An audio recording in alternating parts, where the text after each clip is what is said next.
राधा रानी की अटारी पर आप कभी गए हैं बरसाना? बिल्कुल। उससे नीचे एक समाधि बनी है गुलाब खान की। तो गुलाब खां जो है सारंगी बजाते थे अटारी पर, ठीक है, उनका काम था सारंगी बजाना। और उनकी एक छोटी सी बेटी थी राधा नाम की। तो राधा जो है वो बस एक बेटी थी, पत्नी उनकी थी नहीं। तो राधा नृत्य करती थी जब वो सारंगी बजाते थे, कीर्तन होता था, सारे लोग मिलकर के कीर्तन करते थे अटारी पर राधा रानी को प्रसन्न करने के लिए, सुबह शाम ये होता था। और यही उनकी दिनचर्या थी और यही जीवन यापन का साधन भी था। तो वहीं से उनको भोजन प्राप्त होता था, जो प्रसाद में मिलता था वही ग्रहण करते थे बेटी और बाप जो हैं। तो ऐसे करते करते समय बीतता जा रहा था, राधा बड़ी होती जा रही थी। जब राधा बड़ी हो गई तो वहां के गोस्वामी जी ने, कुछ लोगों ने कहा कि भाई राधा का विवाह कर दे, शादी कर दे। तो गुलाब खां ने कहा कि मैं कौन होता हूँ शादी करने वाला, और मेरी तो इतनी औकात भी नहीं है, हैसियत भी नहीं है, जो होगा राधा रानी देखेंगे। तो लोगों ने कहा भाई सारा खर्चा हम करेंगे, सारी व्यवस्थाएं हम करेंगे, तो चिंता मत कर, राधा रानी का ही तो दिया हुआ है सब।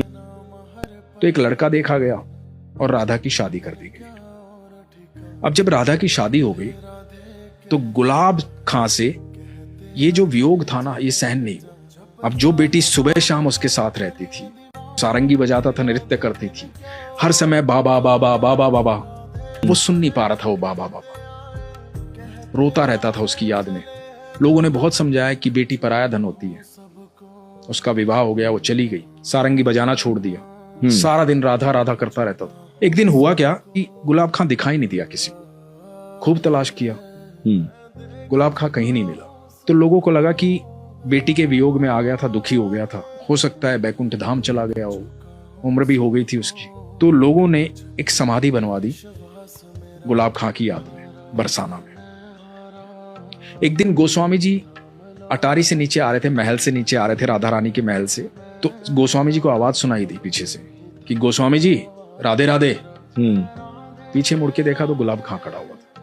बोला कहाँ थे तुम, इतने दिन से दिखाई नहीं दिए, हमने तो कभी अटारी पर देखा नहीं तुझे। तो बोले नहीं, एक दिन क्या हुआ कि मैं रात को, उस दिन रात को सब लोग चले गए थे, मैं यहाँ रो रहा था, राधा राधा चिल्ला रहा था। एक छोटी सी बच्ची आई और बोली बाबा सारंगी नहीं बजाओगे, सारंगी नहीं बजाओगे तो मैं नृत्य कैसे करूंगी। तो मैंने सारंगी बजाई, वो मेरे को अंदर लेकर चली गई महल के, और महल में वहां ठाकुर जी थे, राधा रानी थी और रास हो रहा था। अब वो रास करते और मैं सारंगी बजाता हूं, मैं वहीं रहता हूं। अब मेरी राधा हर समय मेरे साथ रहती है।